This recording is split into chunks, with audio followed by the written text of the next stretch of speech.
What's up, beer drinkers? How y'all doing this week? Oh, we got another great show for you again this week. Not only do we drink and review some delicious beers, but we also have a slight interruption, a cameo, if you will, by one of our kids. So you'll have to wait and see. And I apologize for the tardiness of this show, but life gets in the way sometimes. And the show is, I don't know, second or third banana in my bunch. Is that an analogy? Whatever the case, it's not a top priority in my life, but it is a fun part of my life, so that's why I keep doing it. I go over a little bit this week on what was going on in my life, and then next week's show I'll explain a lot more in detail. But anyway, don't forget to follow us on Untapped and Instagram. Search Cöld Brüe Podcast. And if you want, I also have my own individual account, Cöld Brüe Greg. Kind of slowed down the last couple of weeks, but I still give you something every once in a while. So if you want to follow me on there, I appreciate that. And let's get to the show, shall we? Wait, that's not how I end this segment. It's usually, and without further ado, it's time for another Cöld Brüe.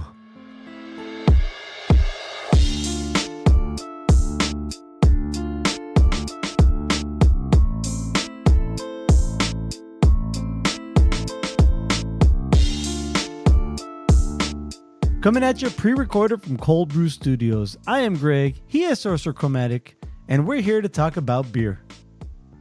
Yes, we are. How you doing this week, man? Not bad. I'm still shaking the flu bug I got. Had like a little setback relapse, if you will. Oh, shit. But I told you how my daughters were sick the previous week, so yeah. It was one of those bugs that actually got to me and my wife. Oh, man. Her too, huh? So, yeah. Oh. Yeah. So how the kids doing? Because that's more important. Well, they're fine. Okay, good. They're fine. That's around there. They're fine and full of energy, so they're just on their, it's nonstop, dude. Yeah. It's like a jet, right? There's either light thrust or full thrust. There's nothing. Forget brakes. Well, the only breaks is when they fall asleep. You're like, finally, they fall asleep. Exactly. Right on. Yeah, so my week's been pretty crazy. Our parents are here. They came down to visit because my daughter's having surgery tomorrow. We were recording this on a Sunday. And so we've had a good couple, the last couple days. And and then tomorrow is the surgery. I am a little nervous, I have to admit, even though it's like a 90 to 95% success rate, it's still... you just don't want to have your kid to have to go through anything like this, Definitely. I mean, there's no. First of all, I hope everything goes well. Just the whole need for the surgery is upsetting, and then that yes, highly skilled and trained doctors are doing it. However, it on the other side, there's good chances. At the same time, there's always that. What if it doesn't work? Yeah, that 5% chance. Yeah, exactly. But anyway, I will talk more about it next week after everything's successful. I'm just maybe I'm victory a little show. It's funny. There you go. Maybe I'm a little superstitious that way. But I get you. Yeah, because our listeners are probably wondering what the fuck's going on. You already shared a lot more than I would have. Okay. So, yeah. Anyway, all right, but this is a show about beer, so let's get to the beer, shall we? Yes.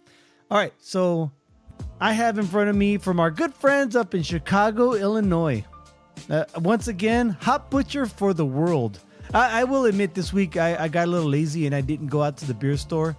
This is one of the ones I bought from last week, but I didn't have it on the show last week. It wasn't the same one. It was just because it's from the same purchase order, I guess you can call it. Another Hop Butcher from the World, but this one is called Reply Hazy, Try Again. And it's a purple can with a sketch drawing of the 8-ball. Remember the 8-ball? Like David Putty?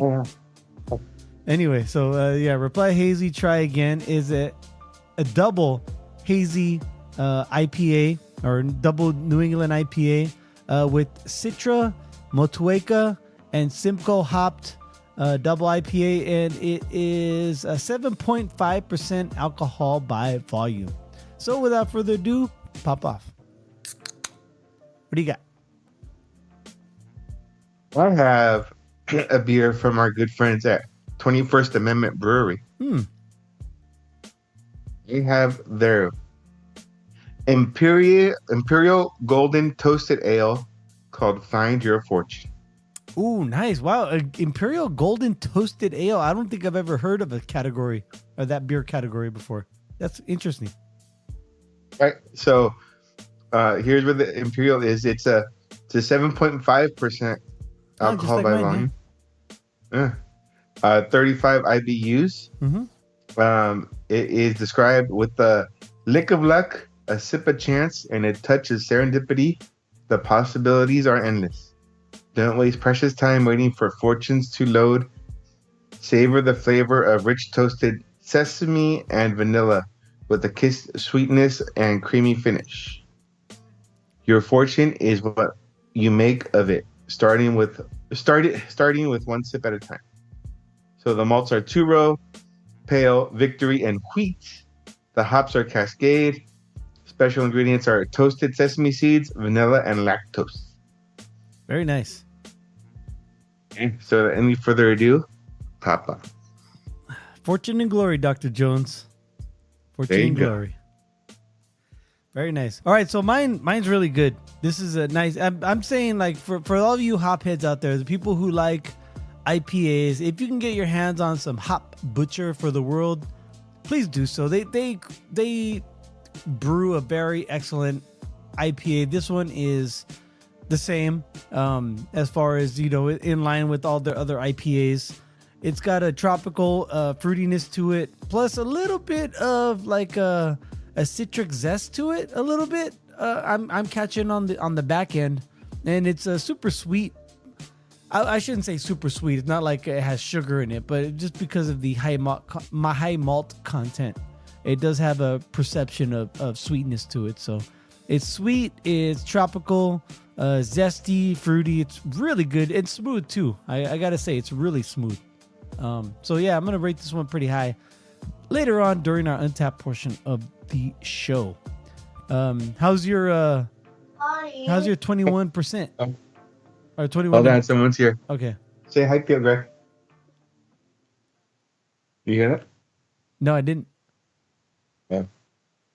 Come here. Say hi, Theo Greg. Hi, dear Greg. Hey, how you doing? Hi, dear Greg. Hi. Hi. What time is it over there? Shouldn't you be asleep? Yeah, but I need to go potty. Oh, okay. All right. Don't forget to wash your hands. I'll be right back. I gotta go potty. Okay. Okay, so that was awesome. But no, but seriously though, how's your beer? Well, it's good. It's different. It's very, very different. I can't quite place the flavor. I know it's a toasted sesame seed and vanilla. Mm-hmm. However, just an Imperial Golden Ale. That's it's a little bit different breed of animal by itself, right? Let alone with the extra ingredients. It's sweet. It's got that vanilla is definitely kicking through. I'd say the dominant part. Not too hoppy. Like I said, the IBUs were 35, but it's got like a nice little hop note on it too. It's not just a malt forward golden sweet beer. Yeah, it's got a little balance to it. Good balance, yeah. Right on. Which is what Imperials are, right? They kick up everything, and sometimes more stuff comes through than in the past, or than the single version, right? Pretty much. Yeah. All right, so we will rate our beers later on during our Untapped portion of the show. Don't forget to follow us on Untapped. Search Cöld Brüe Podcast and friend us, and we'll friend you back. But right now, it is time for some beer news.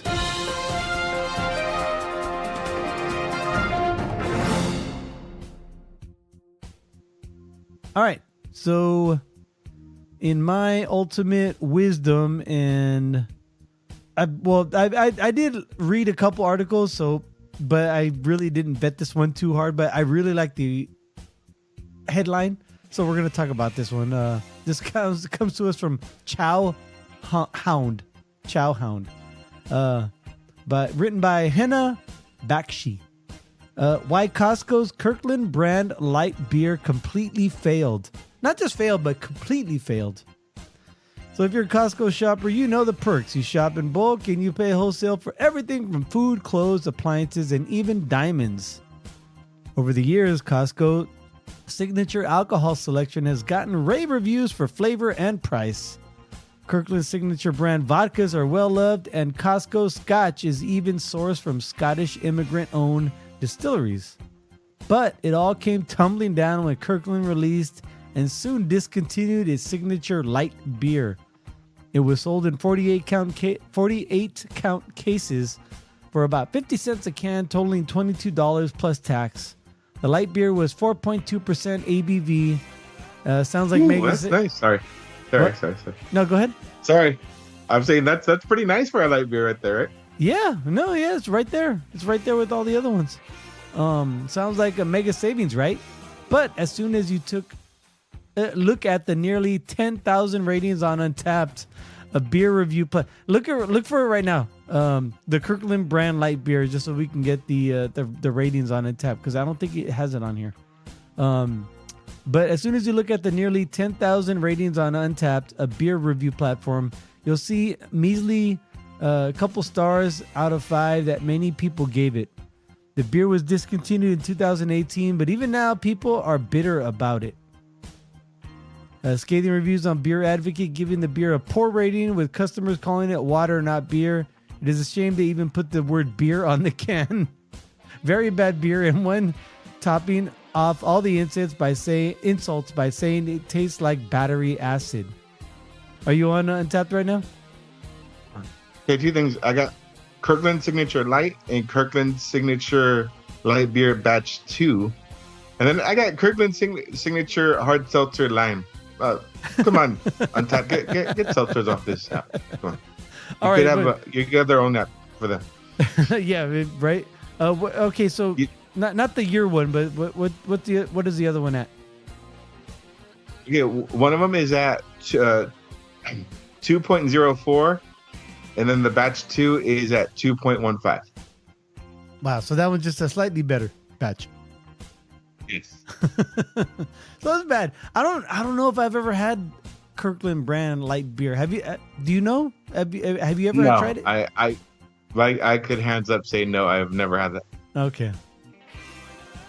Yeah. And not that I'm a snob, but I've never seen it. A lot of this stuff isn't in every area. I hate to break people's hearts. Or if it is, it's like, they got half a pallet and it was gone. And like, I don't even have a Costco card. My wife goes. So. Oh, okay. She doesn't trust you with it. Yes, pretty much. No, that's a different story in itself. But yeah, so I go to Costco maybe like twice a year on a good year. Oh, okay. Yeah. I go all the time. It's right down the street from me. It's like 5 minutes away.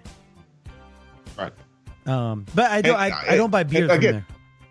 Yeah, again, I'm not anti Costco because like I said, my wife, she goes for us and gets stuff. I mean, it's a good deal if you know what you need.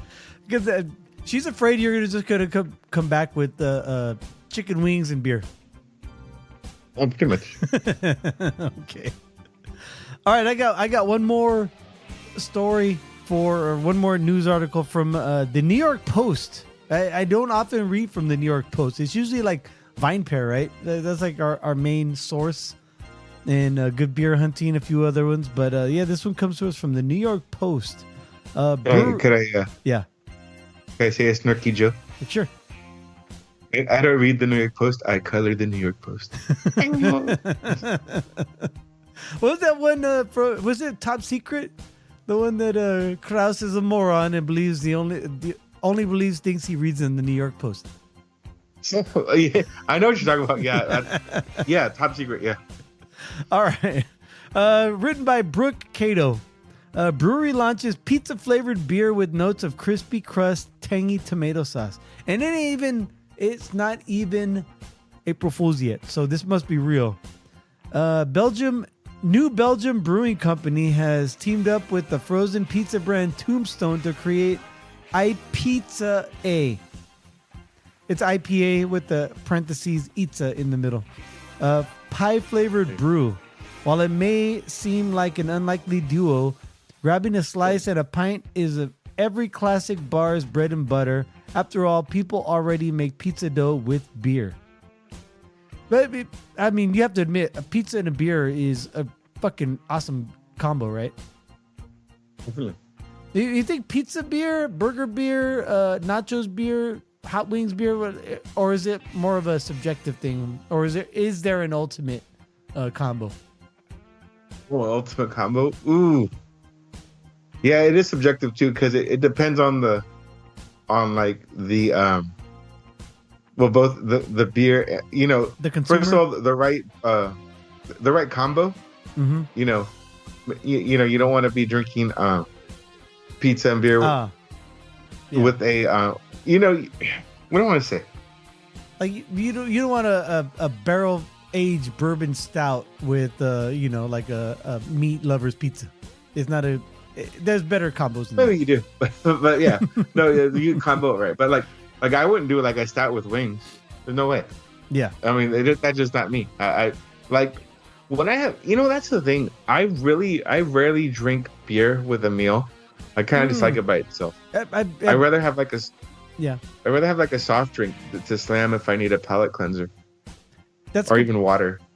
That's a good point. And you have mentioned that on the show before, and I forgot about it till you brought it up. Yeah, you don't like to drink a lot of, especially something that you want to like really savor. I know you've talked about that before. That makes sense.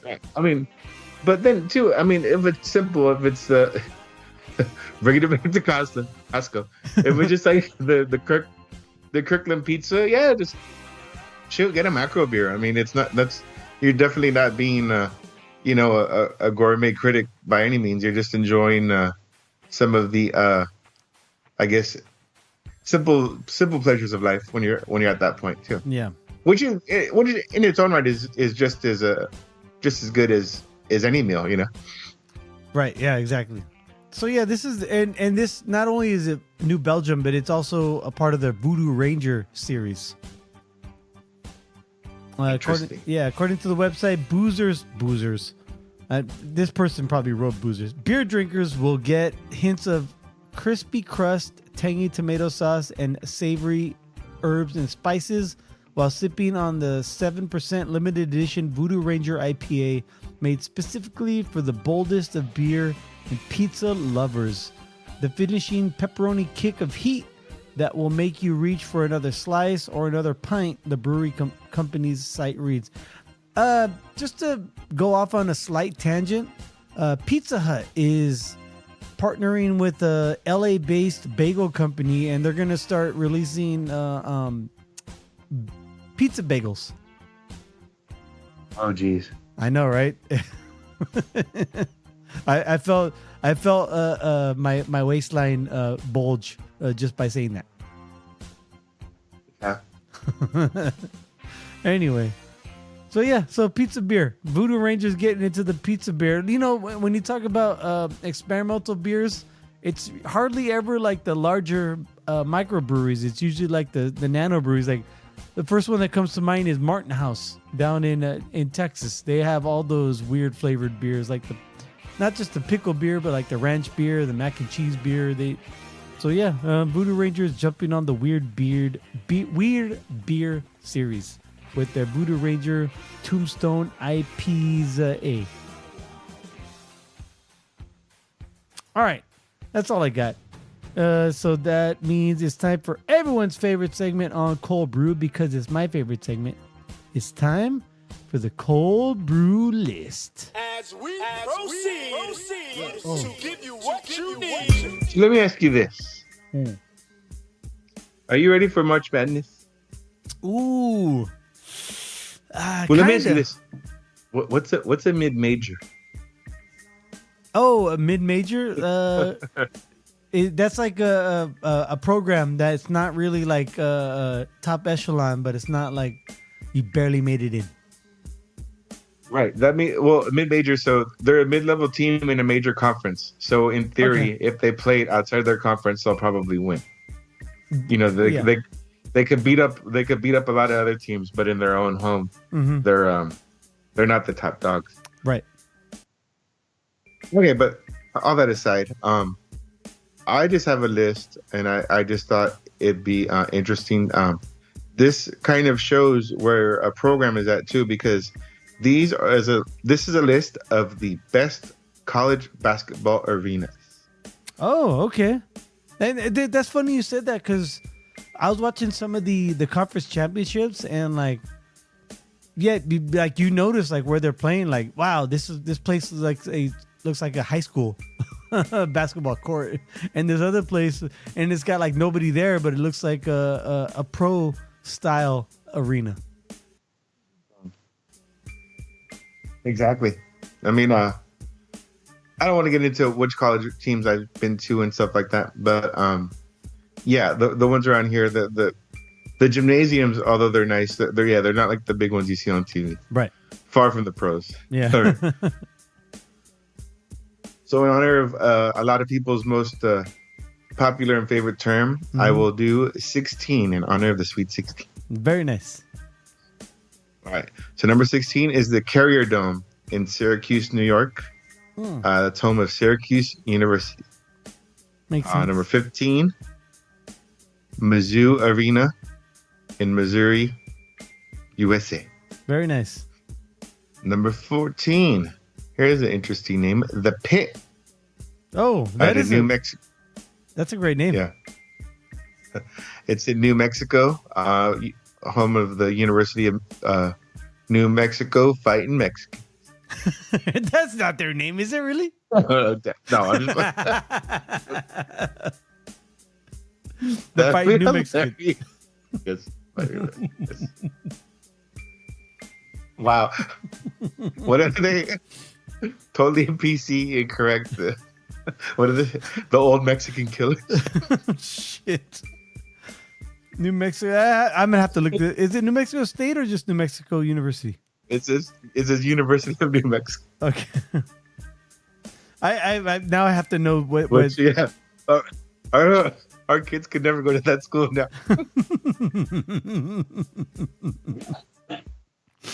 Joke for two. Oh, the Lobos. Oh, that's right. I almost said that, but I'm like, no, that's like Nevada or Nevada State, right, or something like that. No, Nevada. University of Nevada Reno is the Wolfpack. The Wolfpack. But yeah, okay. they kind of look the same. All right. Okay. Number 13. Number 13, Hilton Coliseum, Iowa State University. The Hilton, huh? All right, they're staying at the Hilton. All right. 4 seasons and everything. Here's one. Number 12 is the KFC Yum Center.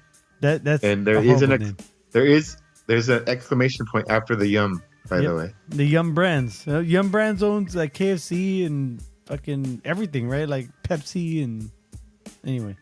What? PepsiCo owned Taco Bell and KFC and Pizza Hut and all that stuff. Yeah, but I think they sold them all to Yum because they're like they wanted to corner like the stoner market, and they're like these markets are totally different. Gotcha. Or the industries anyway. That's yeah, that's at a University of Louisville plays there. Mm-hmm.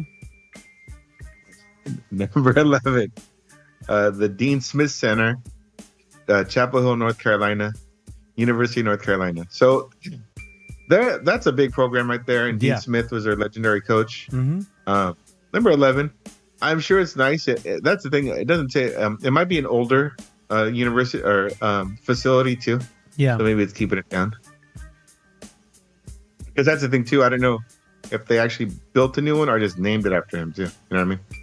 Right. Yeah, I know what you mean. Renamed it. Oh, here we go. Yeah, I didn't know this.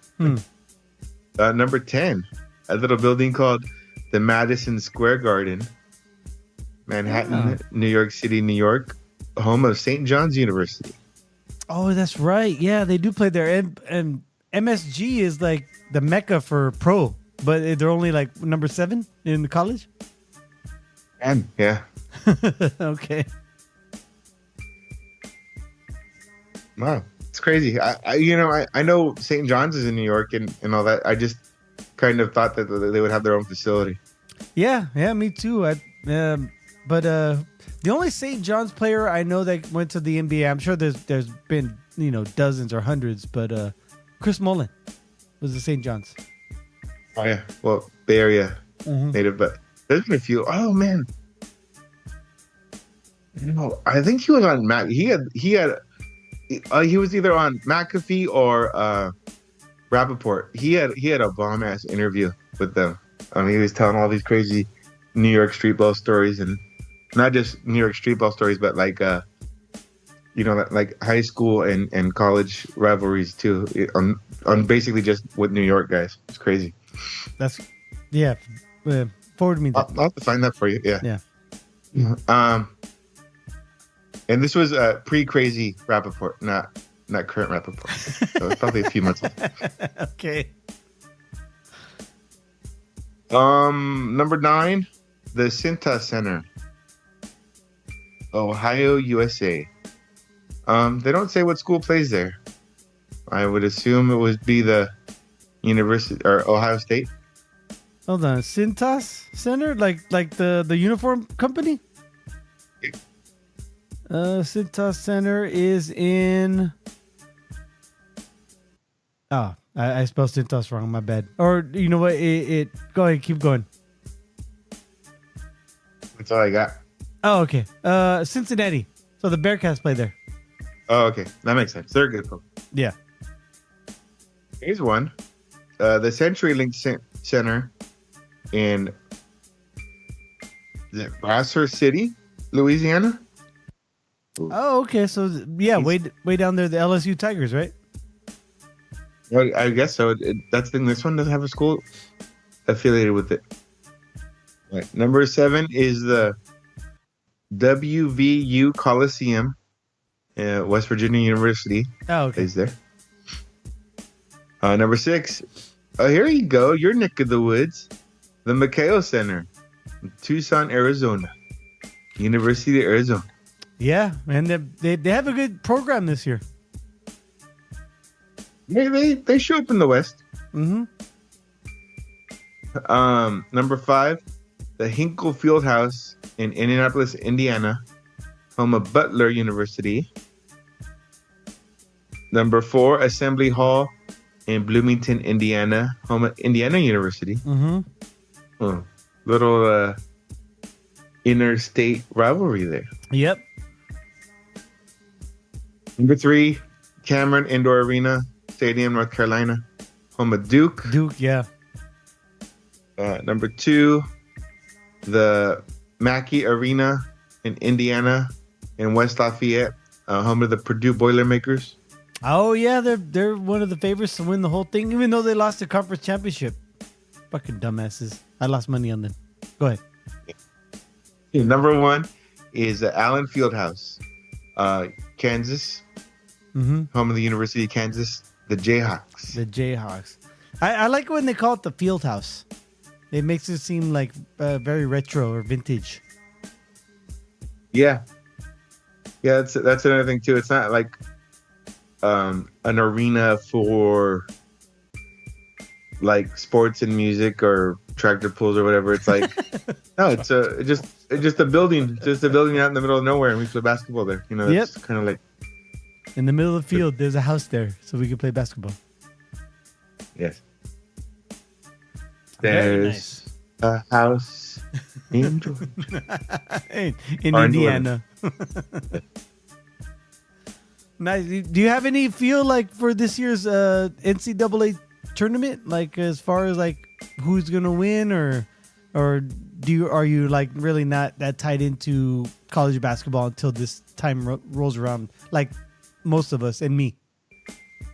Yeah, I have no idea who's. I mean, I recognize some of the popular big name programs, the chalk, if you will, but I don't know exactly what to expect or, you know, styles make fights, right? I don't know whose game matches up well versus whose and whatnot. Yeah, dude, I was watching the Auburn Florida game today, and like in the first I don't know 1 or 2 minutes, one of the Florida Gators jumped up for a rebound, came down, and it looked like he rolled his ankle, but there was blood on the court, so it must have been a compound fracture of his lower fibula tibula. That was rough, and Auburn ended up winning. I actually. Hold on, I'm gonna send you the. I took video of the screen, and it is really quick. Yeah, that was rough. I've been watching a lot more college basketball just because of the because I've been betting on some of it. But even before then, I would never really pay attention to college basketball until this time of the year, and. I have you ever done one of those bracket things? Oh yeah. Are you gonna do one this year or nah? Probably not. Oh, okay. Yeah, I thought about it too. I sent you the video. Have you? Do you got it? I got it. Yeah. Yeah, just watch it. It's like a 4-second video. But watch the white boy. Look at his left ankle. Oh yeah. Oh, why'd you send me that? I'm bad luck looking at something like that. Because I watched it 5 or 6 times. I was watching it live, right? And right after it happened, everything went quiet. I'm like, oh, okay. And then after about 25, 30 seconds, I didn't hear anything. I had to turn up the volume on my TV. The commentators weren't saying anything. The arena was fucking deathly quiet. I'm like, what the fuck happened? And it turned out, and then they said there was blood on the floor. I'm like, this guy had a compound fracture of either his ankle or his lower tibia or fibia or something like that. Crazy. That sucks, man. His parents were there too. They showed him. His mom was all upset. His dad was keeping it in because it was in front of 20,000 people. But man, anyway, definitely. I mean, yeah, especially the only consolation is, the as athletic as they are too, they're so young in many ways too. So he can recover and still have a decent. I don't know how many years he plans to stay at school or the senior or not, but he could overcome. Yeah, exactly. Because that was us. We'd be in a wheelchair the rest of our lives. So. If we're lucky. Yeah. If we can afford one. Hey. I know, right? At least we get the good parking. All right, man. Let's keep it going. How's your beer treating you? What? Good. It is. It's holding up. It's sweet. It's got some interesting notes to it. I guess my only criticism is, when I get a golden ale, I expect a little bit more of a crushable beer. Where this one, you got some strong flavors there that anyone could pound any beer if they really wanted to, right? But yeah. This one has a lot more boldness going on for it.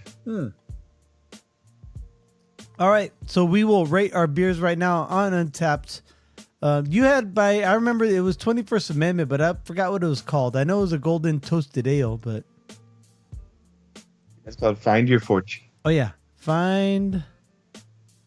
Oh, there it is. So, what would you like to rate this beer at? Seems like a very unique, you don't have anything else to compare it to. Definitely. So, what's your rating? I gotta give it a 3.75. Okay, nice. Because although my criticism about it's not a crushable beer, but it's an imperial, and in that style, it does fit that. A lot of boxes are getting checked for the other way of what it is, not what I expected. So I can't hate on it.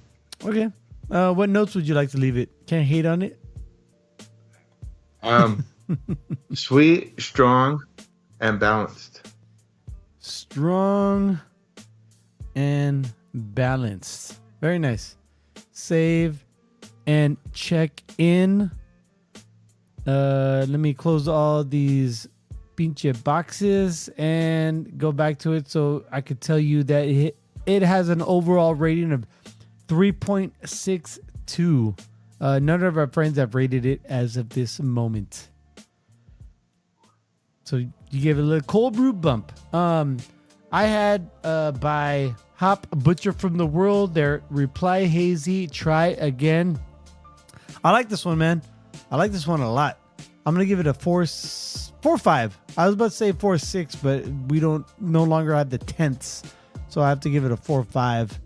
Let me look it up real quick, and I'm gonna say Reply Hazy Try. Oh, there it is. Came up. Right now, it's overall rated of 4.22, so I gave it a small bump. 3 of our friends have rated it for an average of 4.33.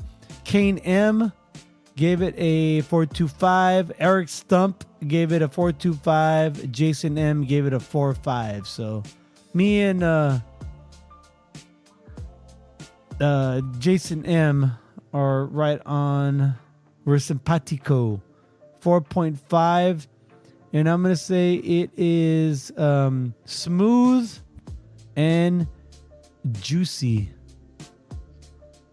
Save and check in. Hey, so you and I grew up together, so I kind of know. I was about to ask you, did you ever have an 8-ball? I know we played with 8-balls. I don't think we ever had an 8-ball, but did you like the whole novelty of the 8-ball, like guessing your future thing, or did you think it was stupid? Oh, that kind of 8-ball. Yeah. You're making me choke, dude. No, yeah, I thought they were cool. I thought they were neat. I mean, I realized now that how impractical and yeah, cheesy they are. So yeah, but I grab one and check it every now and then to see what the response would be. Right. Yeah. Yeah.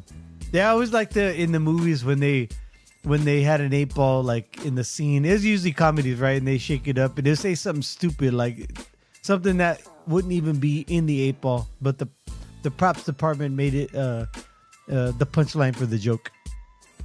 Oh yeah. I know what you're talking about. Oh man. Yeah, the baseball season is what, the spring training is halfway through. And I gotta say, man, that baseball cap that you gave me, that some of our listeners probably follow me on Untap, my new Instagram profile. Great hat, man. Fucking love that hat. I'm not a baseball cap person, but I will definitely wear it next time I go to a spring training game. So speaking of baseball, what's up with the A's, man? Are they going to Las Vegas? Are they going to? I know they're wandering around this year. Are they going to be? Where are they going to play this year? First off, where are the A's going to play? And do you think they'll relocate to Vegas eventually? To answer, let's go second question first. Okay. I believe so. Okay. I think things are set in motion, even though there's been some backlash and stuff like that. Second question is, I have no idea right now. Really? I'm assuming the Coliseum. Yeah, I'm assuming the Coliseum, but I heard that they might play like in Sacramento or some. I forgot some other. Wait, I said Sacramento, right? Yeah. Yeah. I mean, I don't know if they're gonna play the whole season there or like split it up, but as far as I know, it should be the Coliseum. I don't have any game tickets yet, but yeah, it's kind of hard. It's kind of very off-putting to not know the situation of a team that's may leave, or I don't know. I don't know if any Raider fans could still reach out and let me know how to feel. They They got like 15 days left to figure it out, right? Yeah, I'm pretty sure it's I gotta know. It's a Coliseum. All right. But anyway, it's crazy, man. The A's. I feel bad because the A's, like as a franchise, I think they're more beloved than they are hated in the whole scheme of things, right? Fair to say. Yeah, they're not like the Dodgers or the Yankees. That's a great question. Maybe you'll come up with a list next week. But which Major League Baseball teams are the most hated? If you were to hazard a guess, like your top 3 or 5, your Mount Rushmore most hated Major League Baseball teams, who would you say? I don't know. The Astros still get a lot of heat, right? I forgot about those guys. Yeah, I guess so because of the garbage can scandal. You know what I do see? Yeah, I'm on the website right now, and yeah, they're playing at the Coliseum. Oh, okay, good for them. For now.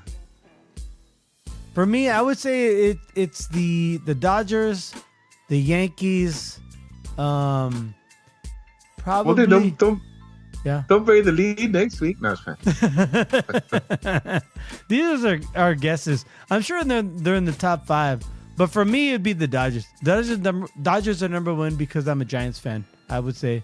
I think Yankees, and then yeah, I guess maybe the Astros because of the recent events, the current events, and then number 4 would be maybe I don't know. I'm just going to say the Braves. I could see that. I would also say like the Red Sox, like all the high spending teams, Yeah. The only reason all the high payroll teams. The only reason I say the Braves because when you and I were growing up, we used to watch cable TV and TBS, and we watch our cartoons, and every once in a while the Braves would come on and bump off our cartoons or our children's programming, and it make me upset. It's the only reason. All right, man. Is there anything else you'd like to add to this episode of Cöld Brüe? Yeah. All right. Thank you for downloading yet again another Cöld Brüe podcast. I am Greg. He is Social Chromatic, and would like to wish you cheers. Who next?